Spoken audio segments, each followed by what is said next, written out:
I talked a lot about how I prefer low fantasy world, and that means that a lot of the enemies that the party will face will be humans. And humans are amazing enemies if you want something more than just monster genocide game. And especially for mid-level game. When the character are low level, they're basically nobody, and horde monster are great for early in the game. Goblins, kobold, zombie, they're all like pretty easy enemies to dispose of individually, but they can be trouble in large number, and they can be a problem for a community.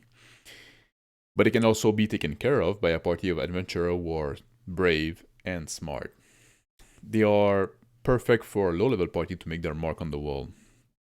Once the party gets some renown, they can be hired to deal with more serious threat, and it can be some bigger monster like gnolls and orcs, or it can be smarter monster like bandits. Human makes amazing foe for a party because they are smart and because the player can understand how they think and what motivates them. They offer a great opportunity to roleplay because you can talk to them and deal with them, and they're not seen as fundamentally evil. They do not tend to cause chaos and destruction just for the sake of it. Or maybe they do, if they are some kind of cultist, but even there are interaction possible, and you can ask yourself, why would somebody join such a cult? And then when you advance a little more, the PC can start interacting with nobility, and now you can get into the court intrigues. And for higher level play, the party can interact with the ancient entities and planar creature and the weird stuff.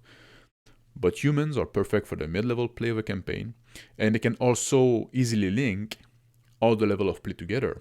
Maybe you can find out that the goblin troop that was causing trouble to a small village early in the game was there because of some machination from some people.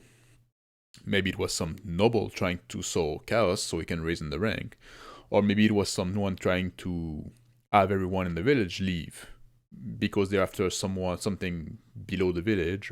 Maybe it's a group of cultists trying to raise an ancient entity and they need something there. And now you can link that to the higher level of play as well. When some abominations start to appear from the party to fight, it comes from the doing of some people. And humans are great because they can be all kind of things. They're very diverse. If you think that fighting like mainly humans could become boring, you can do so much with humans. You can put them in all kind of environment, use all kind of tactics, all kind of traps, and you can also make them all kind of power level. It's good to break take a break with some monsters sometimes, especially with monsters that are not people, because like orcs, lizardmen, gnolls, they are monster, but they're still somewhat people-like. They have like a culture and civilization of some sort, and they often give like a similar vibe to one another.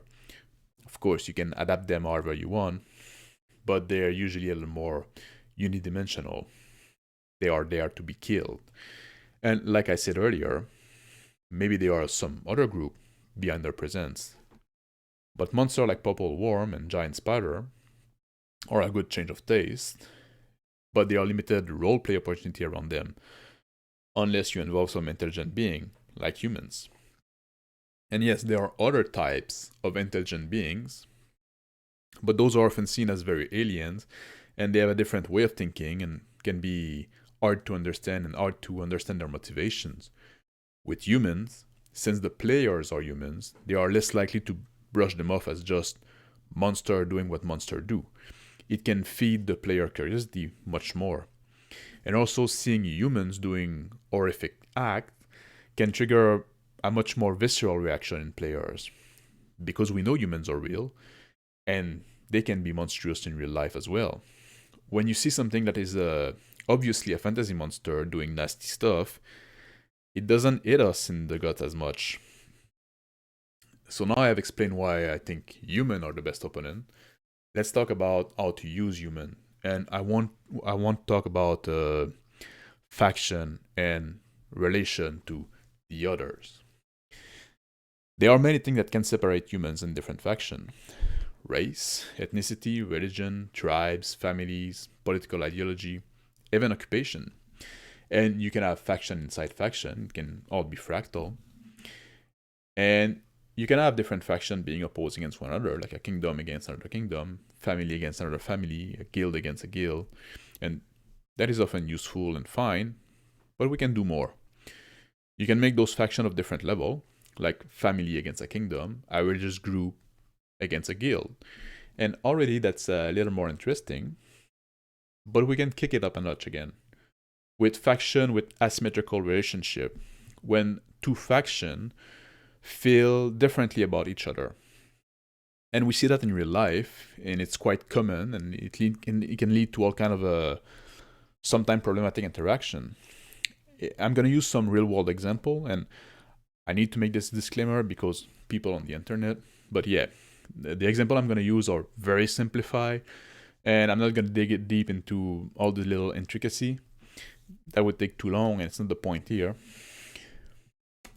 But there are maybe 3 factors to consider for a faction relative to another, the relationship of a faction to another. Its size, how much power it holds, and its attitude. The attitude is how friendly or hostile toward the other faction they are. You could have a situation with 2 factions where one dislike the other, but it's kind of like a one-sided sentiment. We started a bit with in Christianity, especially between the Orthodox and the Catholics. The Orthodox are quite critical of Catholics. They see them as heretics and they all pissy about something. While Catholics generally think Orthodox are pretty alright, they are the next best thing, and we recognize the sacrament as valid. And there's also like a difference in size there. Catholicism is much bigger than Orthodoxy. Sure, the Orthodox have their bastion, but in general, they are the smallest of the 3 big branches of Christianity between Catholicism, Protestantism, and Orthodoxy. And there's also a division inside of Orthodoxy.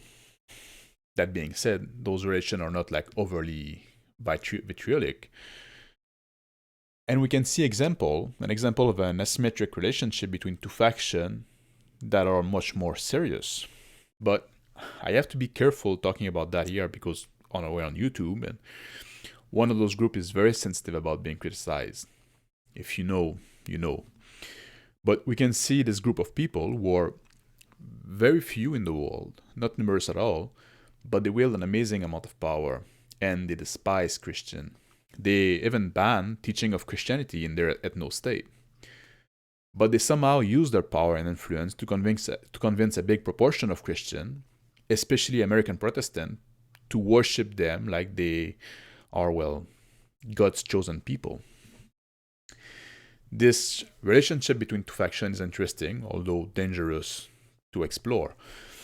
Because one side, the smaller faction of the 2, has an impressive amount of power, despite being vastly outnumbered, and they hold this ancestral grudge and hatred to the majority group. While the majority group got some kind of a weird adoration of them, and they keep playing defense for them.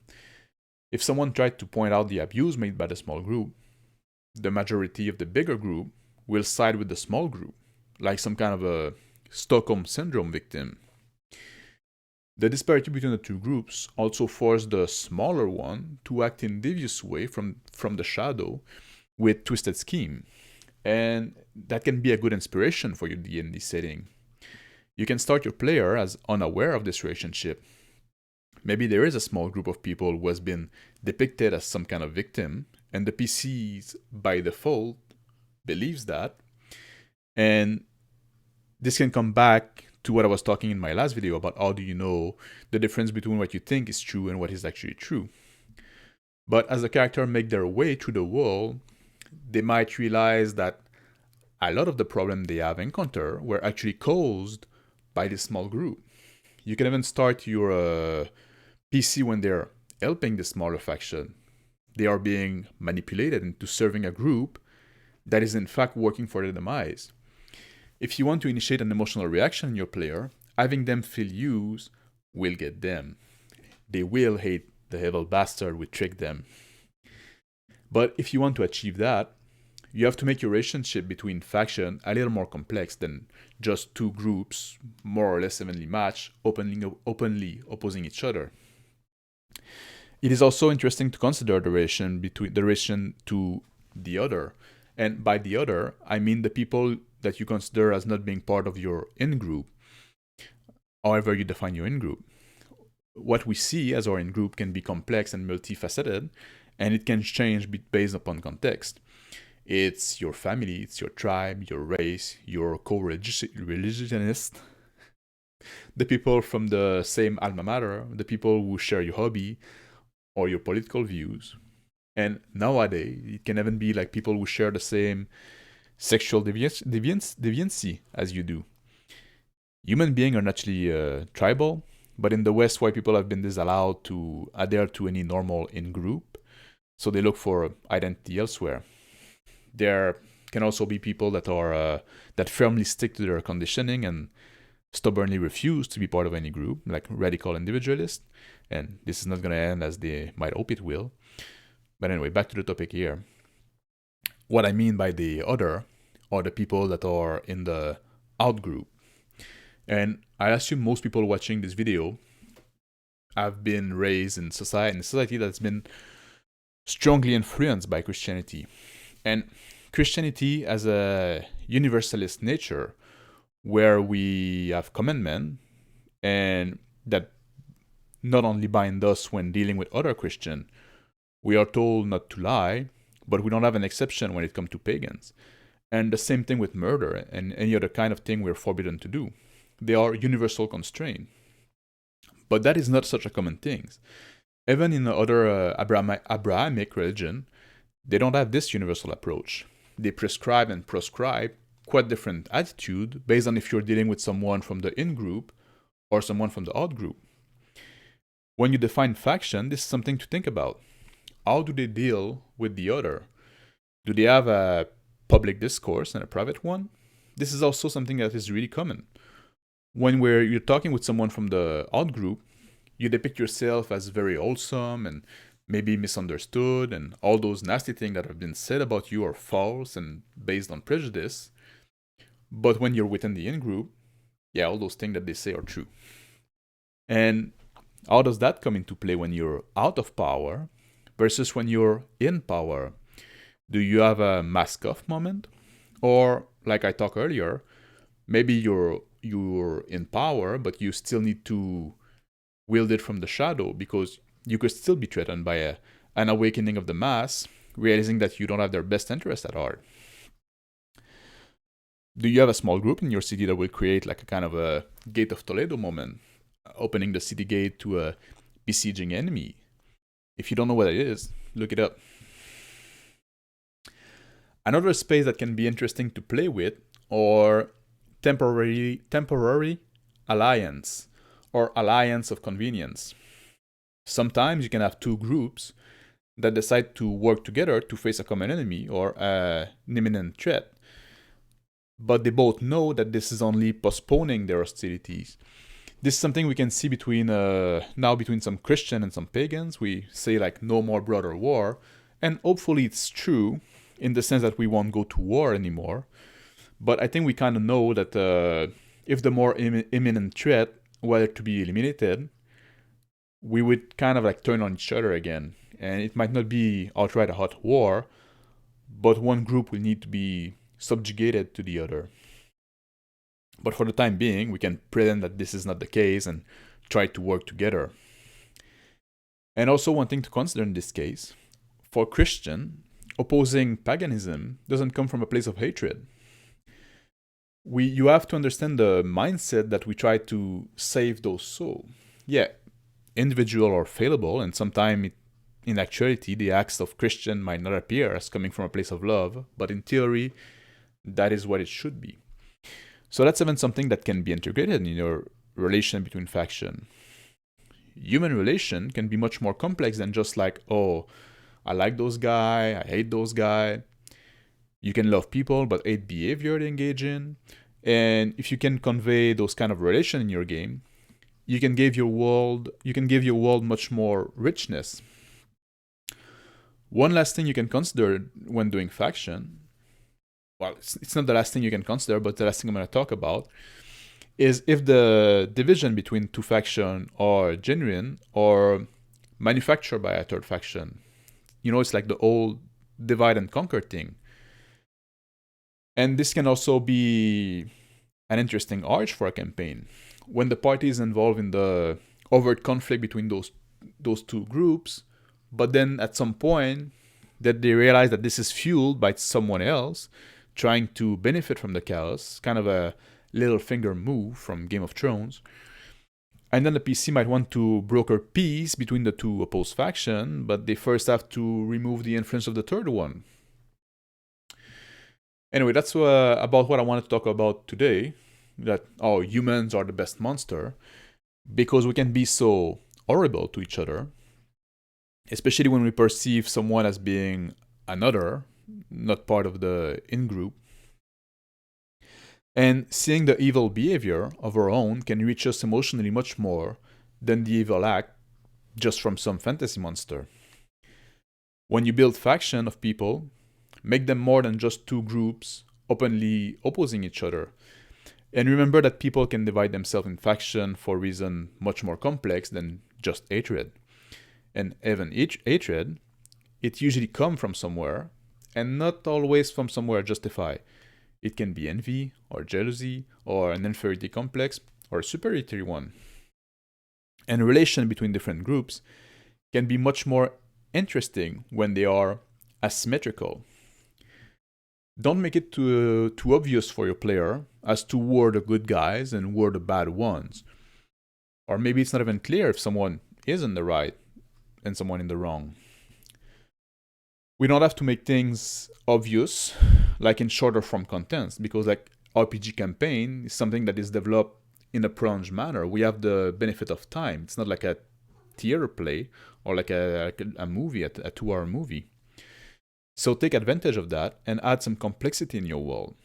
And complexity in human relationship is much more interesting, in my opinion at least, than a complex history of how the world came to be or an in-depth explanation of how magic works. Human beings are social animals, and we are hardwired to interact with other human beings and try to make sense of their behavior. Use that and play with that. I think that would be enough for now. Thank you for watching. Have a good day and take care.